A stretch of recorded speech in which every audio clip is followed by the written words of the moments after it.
네, 안녕하세요. 뷰티비 MC 가희입니다. GNG병원 원장님들과 함께 이제 영상 진행해 보도록 할 건데요. 네, 먼저 원장님들 간단한 자기소개부터 부탁드릴게요. 네, 안녕하십니까. GNG병원 성형외과의 이상환이라고 합니다.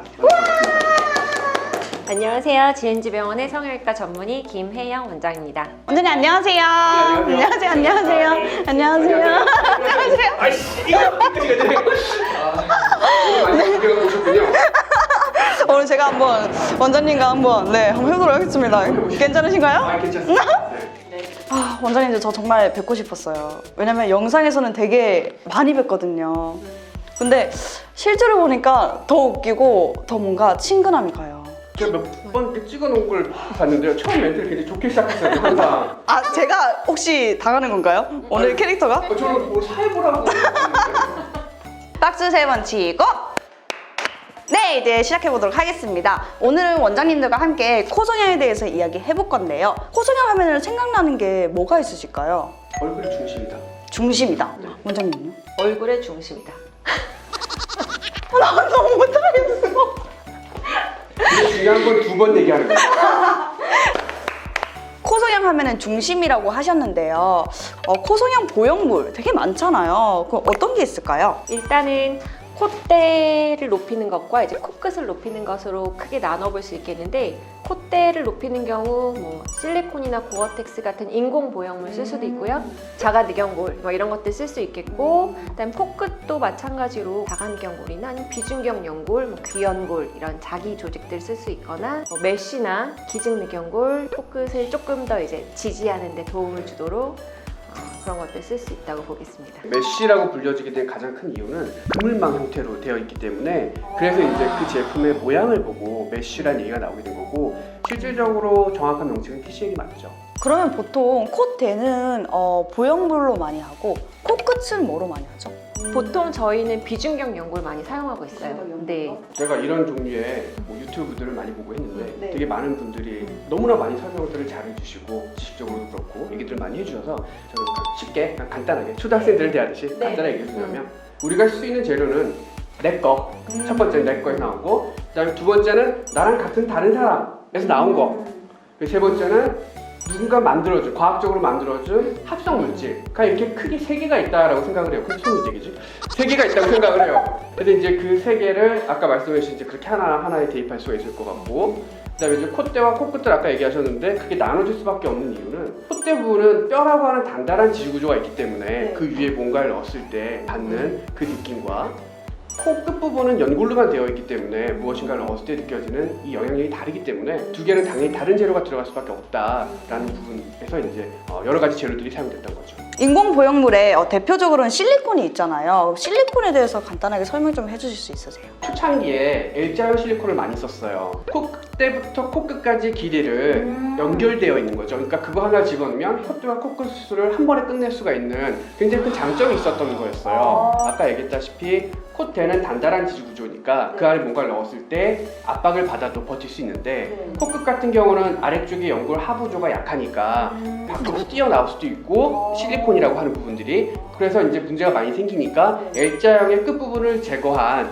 I자형, 보트형이라고도 하는데 그런 형태의 실리콘이 줄을 이루게 되었고, 초기에 실리콘은 단단하면 단단할수록 많이 올릴 수도 있고 힘이 강하니까 단단한 형태를 띠다가 계속해서 코끝이 빨개지거나 튀어나오거나 하는 문제가 생기니까 점차 실리콘들이 부드러워졌고, 그래서 소프트 형태의 실리콘들이 사용되기가 시작을 했어요. 실리콘의 가장 큰 특징은 내게 아니니까 실리콘이 들어가면 필연적으로 피막이라고 하는 막이 감싸게 돼요. 막이 줄어들거나 하게 되면서 그 부분에 실리콘의 겉부분의 형태가 드러난다든가 코의 구형 구축이 당겨진다든가 하는 문제가 생길 수는 있어요. 하지만 피막이 있기 때문에 주변 조직을 끌어당기지 않아서 제거를 하기가 쉽고, 제거할 때도 원래 기존의 코 피부라든가 안에 있는 조직 구조를 손상시키지 않을 수 있다라고 하는 장점이 있어서 재수술하기가 훨씬 더 편한 경향이 있죠. 그러면 케이스에 따라서 늑연골을 쓰신다고 하셨잖아요. 늑연골에 대해서 좀 자세하게 설명 좀 부탁드릴게요. 자가늑연골을 쓸 수도 있고 비중늑연골을 쓸 수도 있는데, 예전에는 실제로 다른 많은 병원에서 연골 자체를 통으로 실리콘 모양 같이, 물론 이제 모양 굉장히 예쁘게 잘 나오고 실리콘이랑 똑같은 모양이 나오는데 자기 거니까 염증 가능성도 굉장히 낮고 부작용 확률도 굉장히 낮아서 많이 쓴 걸로 알고 있는데, 이 얇은 피부 안에 단단한 깊게 들어가니까 네. 실제로 코가 굉장히 딱딱하고 얘네들이 2, 3년 동안은 괜찮게 있다가 10년이 지났는데도 와핑이라고 해서 늑연골 자체가 살살살살 휘는 현상이 있어서 그래서 이제 코가 확 삐뚤어져 보이는 그런 부작용이 이제 보고가 되기 시작한 거죠. 저희 병원에서는 그런 와핑이나 큰 통짜 연고를 썼을 때 부작용들을 조금 더 줄이고 조금 더 안정되고 좋은 결과를 얻기 위해서 잘게 잘라서 그리고 이제 특수된 인체에 사용할 수 있는 글루를 이용해서 모양을 실리콘과 같이 잘 만들어서 조각해서 쓰는 무보형물 성형 코성형 수술을 하고 있습니다. 기증늑연골에 대해서 조금 설명 좀 부탁드릴게요. 돌아가신 분들에게 있어서 이 늑연골 부분에 연골 부분을 채취해서 방사선을 쬐고 인공적으로 조작을 가하게 되면 우리 몸 안에 들어왔을 때 인체 거부 반응은 거의 극도로 낮게 거의 없는 수준으로 떨어진 애들만을 식약처에서 이거 쓸 수 있다라고 한 부분들만을 가지고 다시 들어오게 되는 거고요. 이거는 우리 몸 안에 있는 연골처럼 연골인데 내게 아닌 연골인 것 뿐이죠. 다만 한 가지 흡수율이 내게 아니다 보니까 좀 더 높은 비율로 나타날 수 있고 그런 부분들에 있어서 좀 차이가 있을 수 있다라고 볼 수가 있어요. 그럼 안전성에 대해서는 문제가 없는 거예요? 최근에 몇몇 유튜브나 많은 원장님들마다 다 다른 얘기들을 하세요. 뭐 기증 늑연골을 쓰는 것들은 안 된다, 이걸 쓰면 안 된다고 얘기하시는 분들도 있고 이걸 써서 뭐 해서 나쁘지 않다라고 얘기하시는 분들도 있고 다 다른데 제가 생각할 때 사실은 전 이래요. 각각의 사이즈에 맞는 크기의 적절한 재료를 적절하게 배합해서 쓴다면 그런 부작용이 적을 수 있는데 안 되는 곳에 과도하게 썼다든가 무리하게 많이 넣었다든가 하는 부분들이 그런 역할들을 만드는 거 아닌가 싶기도 하고 기증 늑연골 자체가 얘를 넣었을 때 무조건 면역 반응이 일어나고 부작용이 생기고 다 녹아버리고 그런 식까지 됐다면 아마 이 코성형에 있어서 기증 늑연골은 아까 얘기했던 L자 실리콘처럼 거의 퇴출되지 않을까 생각합니다. 그럼 다음 질문으로 자가 늑연골은 재수술할 때 많이 사용한다고 하는데 이게 사실인가요? 사실은 코 수술을 할 때 물론 자기 걸로 수술하면 제일 좋죠. 비중격 연골이나 아니면은 뭐 귀연골이나 이런 것들을 사용해서 수술하는 게 제일 좋은데 우리가 자가 늑연골을 쓸 수밖에 없는 이유는 비중격 연골이나 귀연골이 매우 그 양이 한정적이기 제한이 너무 많기 때문에 쓸 수밖에 없는 거거든요. 근데 이제 자가 늑연골은 사실은 굉장히 양이 충분하니까 모든 재료를 소진한 경우에 가장 좋은 대안이 될 수 있다고 볼 수 있죠. 이 사람이 가지고 있는 원래 자체의 코의 성질, 네. 그 다음에 이걸 바꿔줄 수 있게 도움을 받아야 되는 재료들. 근데 이미 염증이나 구축이나 이런 걸 통해서 안에 있는 원래의 것들도 다 녹아버렸거나 무너졌고 그러면 밖에서 것들을 다시 재건해 줄 수 있는 걸 가져와야 되는데 그때 쓸 수 있는 가장 좋은 건 당연히 자가 늑연골이겠죠. 그래서 맨 마지막에는 자가 늑연골을 쓴다고 그런 말들이 많은 거군요. 마지막으로 코성형 유형별로 보형물 추천하는 거 어떤 게 있으실까요? 콧대가 많이 없어서 단순하게 많이 높이고 싶으신 분들 이런 분들은 사실 저는 실리콘을 추천해드리고 아마 다른 병원 가셔도 99%는 실리콘을 추천받으실 것 같아요. 다른 병원이랑은 조금 제가 다른 생각을 갖고 있을 수도 있다고 생각되는 거는 매부리코이신 분들 저희 병원에 많이 오시거든요. 특히나 이제 남자분들 중에서 코 크고 매부리 탁환이 있고 이러신 분들은 실리콘을 써야 되는지 아니면은 무보형물 수술을 해야 되는지에서 굉장히 고민을 많이 하시는데 매부리코인 경우에 도 살짝 매부리만 깎고 무보형물 수술을 하시는 것이 조금 더 안전하고 결과적으로도 좋은 방법이 될 수 있을 것 같아요. 오늘 이상원 원장님은 어떤 걸? 저는 사실 이제 그 주관적 만족도가 굉장히 중요하다고 생각을 해요. 자기가 원하는 모습을 얘기를 해줬을 때 거기에 맞춰서 저는 아까 얘기했던 재료들을 다시 말씀드립니다.